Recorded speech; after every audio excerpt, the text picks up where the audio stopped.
What is a book? This would have been really easy to answer 20 or 30 years ago. We all knew what books were. We held them, we handled them, we had them on the shelf, we read them. But during the digital age, what makes a book has become a little bit more nebulous.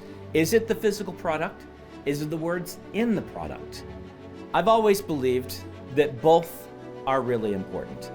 I love a good leather-bound book. Something about the way my mother's leatherbounds sat on her shelf. They told a story just by being there. That having that object was important. Putting it there, displaying it, meant something. I think the conversation about leather-bound books from Dragonsteel came about sort of organically. My dad was a big fan of Louis L'Amour, and when Louis L'Amour, or his estate or somebody, they started doing leather-bound books for him. And so I was surrounded by these nice books growing up. And so when I started working with Brandon freelance, and he had this backlog of books that he had already written, I remembered some of these leather-bound books in my past. And we said, what if Tor would let us do leather-bound books? And Brandon really was the driver on this. Kind of as it coalesced, he became the arrowhead saying, let's do this. I went to my publisher, Tom Doherty, and I said, Tom, can I just make my own leather-bounds? Tom said, you know what, Brandon? If you think you can sell these, you can do it. So in 2015, we released the leather-bound version of Elantris. And there were a lot of nice things about it. I particularly liked the way that it was bound. It had a really nice round edge, really great hubs. We had a little more freedom on Mistborn. We went to a different printer that I had a relationship with, and we were able to make a book with a little heavier paper, a little smoother paper. We really loved the paper that was in this. We were able to choose a little more of the materials and have a little more stamping on it. But one of the things that we couldn't overcome was the binding. The binding was nice, but it was kind of flat. You can kind of see here. And I kept thinking back to the Elantris that we'd done with that nice round binding, and I thought, let's keep looking. Eventually, we run into Bill. The company that I was working for at the time had been doing books for some other small press and collector's edition kind of books. Some of the high-end things with gilding and leather and hubs on the spine. Some of the cool things that we're used to seeing in the Dragonsteel leather-bound books.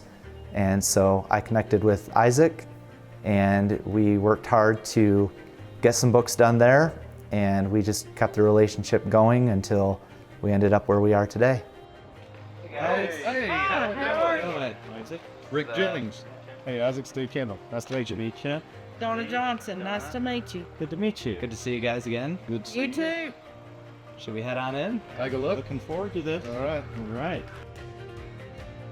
Something like a book is so complex. It has so many pieces, especially when we have full color galleries at the front of a book and these tipped in inserts throughout and the high quality foil stamping. We see that there are a lot of folks working really hard every day to make these books. We've tried really hard to make sure that we had quality materials and quality manufacturing plants working on these books and supporting the American workforce and supporting American families. We basically start on the far end, come this way, do a horseshoe. We'll take the printed signatures, which is a section of pages from the printer. We'll collate them on what we call a gathering machine. Once we get a collated book, it'll come up off this machine here with just pockets pulling one section at a time. We would call that a signature, which is just a section of pages that can be anywhere in multiples, usually of 8. 8 pages, 16, 32, and so on. You'll set that collated set of signatures into the sewing machine. This will pick up one signature at a time on the opposite side. The signature will go down on a saddle, so it's opening it up to the center, so that thread will go down through the center of the signature and hold all of your pages. This continues down the path. When it gets to this section, you'll see the thread. There'll be a series of punches and needles. It's just going to punch a hole through the back of the signature, be a needle and a loop, just like for sewing garments. and it's going to sew one signature to the next and so on. All the leather-bound books are sewn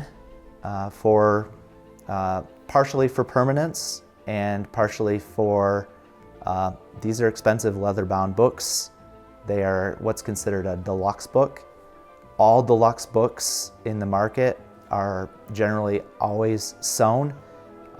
It's for permanence, but it's also for prestige. If you're buying a high-end deluxe book, you expect it to be sewn. And that's where you see the actual thread. So if you want to know if a book is smooth sewn or just adhesive bound, which adhesive binding being just held by glue only, just look for the center of the signature and look for that thread. That's the easiest way to find out. To get this book stable again, once that book is sewn in the back, you tend to get air. This makes the bulk of the spine of the book more heavier than the front of the book. Yeah. When we get to gilding, you want this to be as square as possible.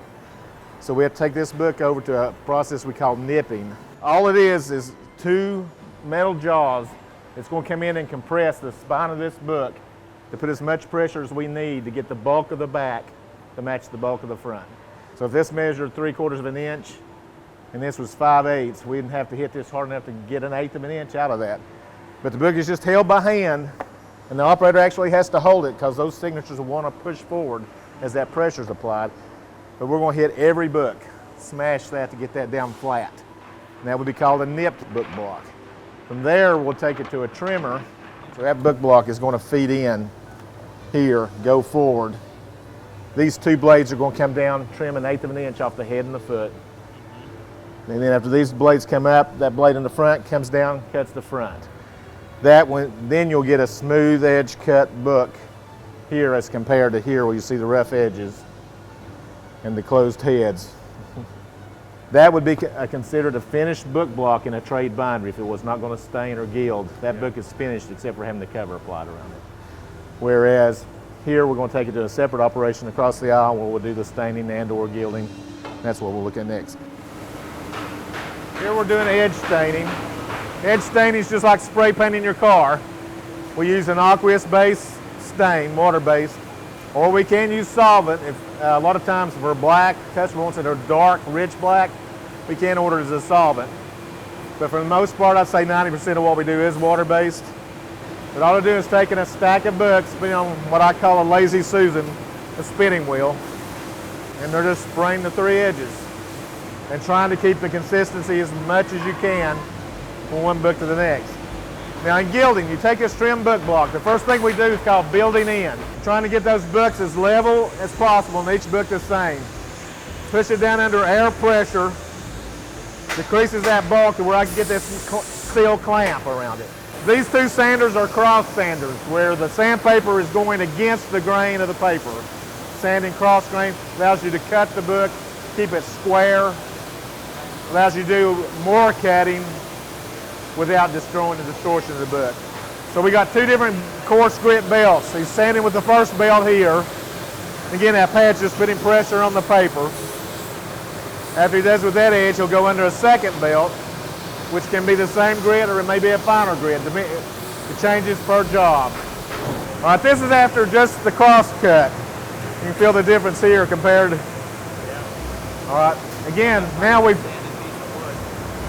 turned the clamp 90 degrees. A finer grit belt starts to polish it up, gets it smoother. The smoother the surface, the better the gilding. Here's the difference after it's been sanded with the inline sander. Oh my goodness, that is... So there's a huge difference from the start to the... There's a heat roller. What's the temperature, Greg? 435. So 435 degrees will transfer this foil onto the book edge. It's going to do 1 edge at a time. So this clamp of books will go through 3 passes to do each edge. He's going to bring this clamp right here, Bill. So what we're going to do, you see you got this cloth to protect the gold edges. We're going to take that clamp, put it back under air pressure so we can get the clamp off.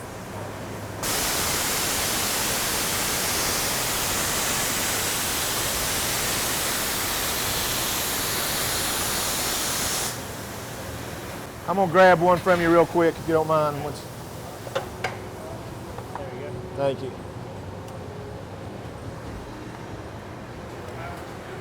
All right, so this is what the book block looks like once it comes out of the clamp. The pages are actually blocked or stuck together.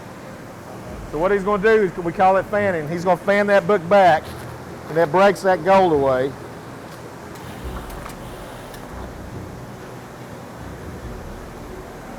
That breaks your pages apart. So now you can actually separate the pages. They're not stuck any longer. All right, this is a piece of cowhide leather. It's already been cut to size for our specs. All we have done is cut the corners at a 45-degree angle. And we've skived the material, which is shaving down the thickness in the corner. The leather's being fed in one piece at a time, and you'll see the fingers here on this arm. A set of metal fingers going to grasp that leather. It's going to mount it on this brass cylinder. The cylinder will rotate and coat it in animal glue. So as that cylinder's rotating, it's picking up the adhesive on the leather. Panel boards, again, are pre-cut to size. She's feeding the backliner board. This arm, under air suction, will go around, pick up all three boards, and then just spots it on the leather. And you'll see right here and here, there's a folding bar that will come out and fold the leather over top of the board. Right there and there. Those plates that come out, and you've got the same thing on this end, folding the leather that direction. With the Stormlight books, we go all out. This is our crown jewel. You're going to see that on the Way of Kings. You're going to see that on Words of Radiance. As you can see, what we're doing with the books, we're swapping out the color, the main color for the Order of Knight Radiant that is associated with each book. Wow, look at that. This is one of my favorite color schemes ever. Blue, gold, red. Isaac, if you want to look right here, the make-ready that's involved though. All these pads and how she's built up, the board. Your actual dies, brass dies, are mounted in the head of the press. Okay, what I'll do, Isaac's have her run a few. And again, these presses have massive amounts of tonnage as far as per square inch. So this is where you can get the depth down into the cover, especially on a thick piece of leather. Whereas on cloth covers, paper covers, you're more or less, the foil is just, you're kissing the cover and it's laying on the surface. Here we're actually pushing down into the leather. So again, she's hooked up the safety harness. That's pulling her hand out as that machine's cycling upward. And you're going to run about 300 covers an hour if you continuously fed. We're visually looking at every cover because it's hand fed. So again, this is where we can keep an eye. You know, if there is a quality issue, we can catch it early. So the next thing we're doing is casing in. The book's going to be coming down. And it's going to feed down in the machine front first. On each side, there's going to be a belt that holds that book block so the gilding's not being touched. Then on the very next station, when it gets right here, and this is the European irons that Rick was talking about. It's all just this metal bar. This clamp's going to come down on the back of that book, that iron that you saw, and you're going to see it rock back and forth. And it's going to put a hinge, kind of make it look like a nail head. Yeah. And you'll see that flared off hinge when you look at the book block in the cover. There'll be a little 45-degree angle there. That is where the board in your cover will sit when you wrap the cover around the back of the book. So that 1/4 inch gap, this is called the joint in the cover. That's the joint in the book block. So we're trying to fit, that joint fits right in that gap. Yeah. So if it goes in there properly, that's right in that gap there. And then we get this. Then you pull that in. That's going to push that book up in there to where you have that radius, matching the radius in your forma board from the hubby. And then we're going to start putting adhesive on the back of that book block. It's going to cut a strip and place on the back, and it's going to come across about like that. That's just reinforcement. That's a wraparound. So that adhesive that we put on the back of the book will absorb through that, be sticking to the back of that book all the way across the spine and onto your end sheets. That's just to give it added strength. So again, all that opening and closing, you've got that reinforcement. On top of that, we're going to put more glue on top of that there. This glue is going to let this paper attach to it. The machine will cut off a strip, as you see here. An air bar will pick this up, take it over, and lay it on the back of the book. And that'll be glued down on top of that crash. Again, just more material being glued to the back of that book. That, at that point, that book block is finished, except for having the cover applied to it. And that's what will happen on this last stage of the machine. So your covers are just shingled out. This is called the cover feeder. This belt's going to pull them down into the cartridge, and it's just going to shove one cover out at a time. So that cover is going to continue straight all the way out through here like this. Meanwhile, your book block's underneath, coming through with the belts. As that comes up, it's going to go into the center of that book block. As it goes up, there's a paste roller here and one on the other side. It's going to put paste on the end sheets of the book block.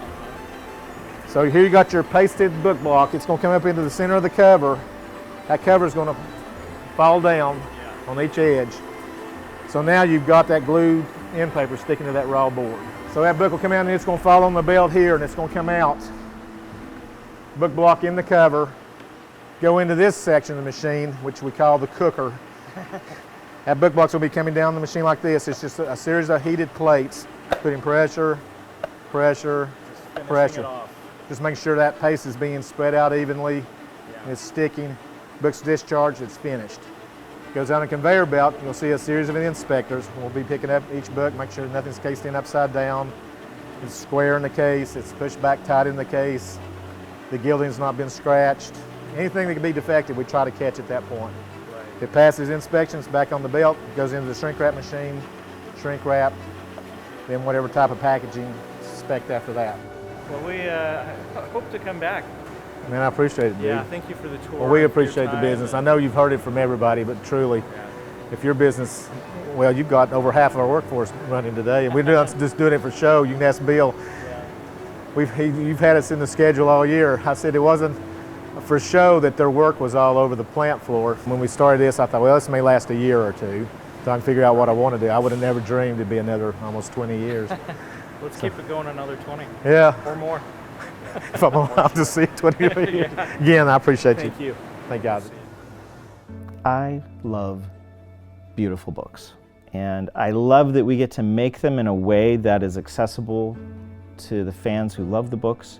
Each one of these things I picture as you go to a fantasy land or a foreign land, you're going into the book, you're immersing yourself in the book, you leave the book in this land and you are changed by it, and you want some kind of a souvenir that you put on your shelf and you say, that was a trip that I took and that was cool. I think this is honestly really good for books and for publishing. It lets everybody kind of decide where they want to be in reading the books and how much they want to invest into it. And I just want to make the options available and kind of show the industry that leatherbounds and kind of premium editions are a really, really viable thing that doesn't have to cost $1,000. And I'm really pleased to see more and more and more of this in the market.